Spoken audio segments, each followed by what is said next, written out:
नमस्कार, आप देख रहे हैं आज तक। आपके साथ मैं हूं सईद अंसारी।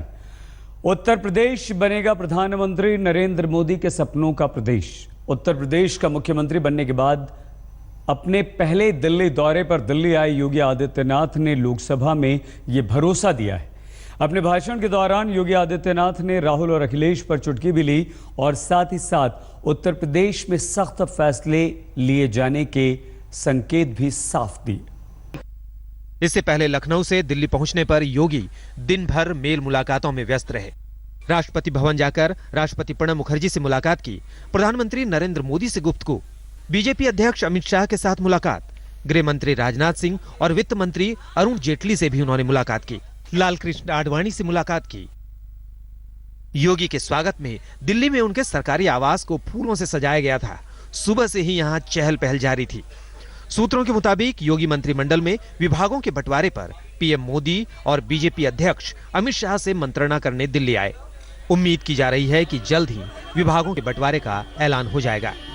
रीमा पराशर के साथ अशोक सिंघल, दिल्ली आज तक। उत्तर प्रदेश के मुख्यमंत्री योगी आदित्यनाथ ने कहा है कि राम मंदिर विवाद को सुलझाने के लिए वो हर संभव सहयोग करेंगे। योगी का बयान सुप्रीम कोर्ट के सुझाव पर आया है। अदालत ने बातचीत करके मामले को सुलझाने का सुझाव दिया है।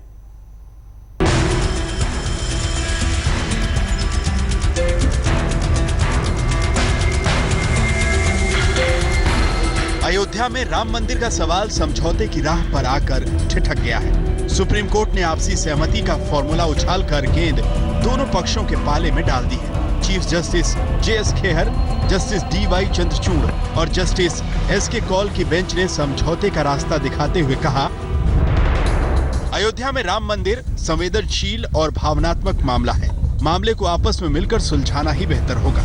ऐसा रास्ता निकाला जाए जिस पर तमाम पक्षों की सहमति हो। जरूरत होगी तो सुप्रीम कोर्ट का जज मध्यस्थता करने को तैयार है।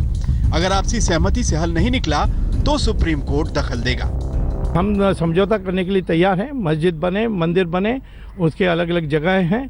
एक के प्राणी प्रतिष्ठा के कारण राम जहाँ पैदा हुए वही है, उसको बदल नहीं सकते और मस्जिद तो कहीं भी बना सकते हैं। तो इसीलिए मैं समझता हूँ कि इस रचनात्मक सुझाव को मुस्लिम समुदाय मान ले तो सबसे अच्छा होगा, परंतु बातचीत से ही ये फैसला होगा और कोर्ट की अंतिम फैसला इस पर होगी। देश की सबसे बड़ी अदालत की सलाह का बीजेपी, आरएसएस और हिंदू संगठनों ने खुलकर स्वागत किया है। लेकिन इस केस से जुड़े मुस्लिम पक्षकारों ने समझौते के विकल्प को सिरे से खारिज कर दिया। सुब्रमण्यम स्वामी ने सुप्रीम कोर्ट के सामने एक फॉर्मूला भी रखा जिसमें विवादित भूमि पर राम मंदिर और सरयू नदी के दूसरे किनारे पर मस्जिद बनाने की बात है। अब इस मामले पर 31 मार्च को सुनवाई होनी है। आउट ऑफ कोर्ट सेटल करने की कोशिशें पहले भी बहुत हुई, लेकिन सब बेकार गईं। सालों से ये मामला अदालत में चल रहा है और अब देश के मुख्य न्यायाधीश ने एक बार फिर से इस मामले को आउट ऑफ कोर्ट सेटल करने की बात कही है। ऐसे में देखना यही है कि क्या इस मामले का कोई हल आउट ऑफ कोर्ट निकलेगा या नहीं। कैमरामैन सतविंदर के साथ अहमद अजीम, दिल्ली आज तक। सुप्रीम कोर्ट के सुझाव का उत्तर प्रदेश के मुख्यमंत्री योगी आदित्यनाथ ने स्वागत किया है। योगी ने कहा कि इस विवाद का हल ढूंढने में उत्तर प्रदेश सरकार पूरा सहयोग करेगी। जो फैसला दिया है वह स्वागत योग्य है और मुझे लगता है कि जितना हो सकता था उतना बहुत ठोस फैसला दिया है। हम उसका स्वागत करते हैं। मुझे लगता है दोनों पक्षों को बैठ करके विवाद के समाधान के लिए एक रास्ता निकालना चाहिए। सरकार से जो सहयोग लोग चाहेंगे हम लोग उसमें सहयोग करेंगे। अब सवाल यह है कि अगर बातों से फैसला होता तो फिर मामला अदालत में ही क्यों जाता। इस पर उन लोगों की राय भी जानने की कोशिश करते हैं।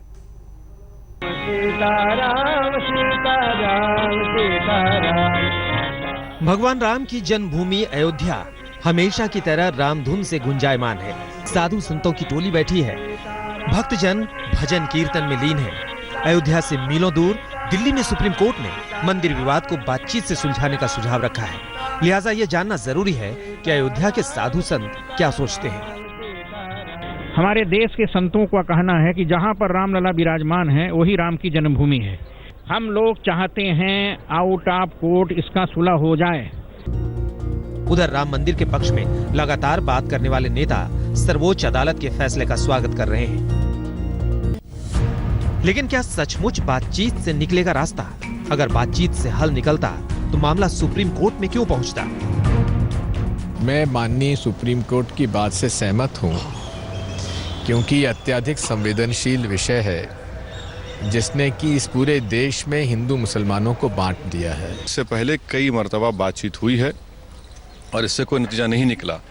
तीसरा पॉइंट यह है कि all India Muslim personal law board ने यह फैसला किया है कि वो अब बातचीत किसी से नहीं करेंगे, इसलिए कि माजी में जब कभी बातचीत हुई वो बातचीत में कोई हल नहीं निकला। जो भी ऑब्जर्वेशन आया है उस पर विचार करेंगे, सब बात करेंगे। जो हमारा केंद्रीय नेतृत्व है और जो भी और लोग उसमें हैं, जो हमारे लीगल एडवाइजर्स हैं, बात करेंगे।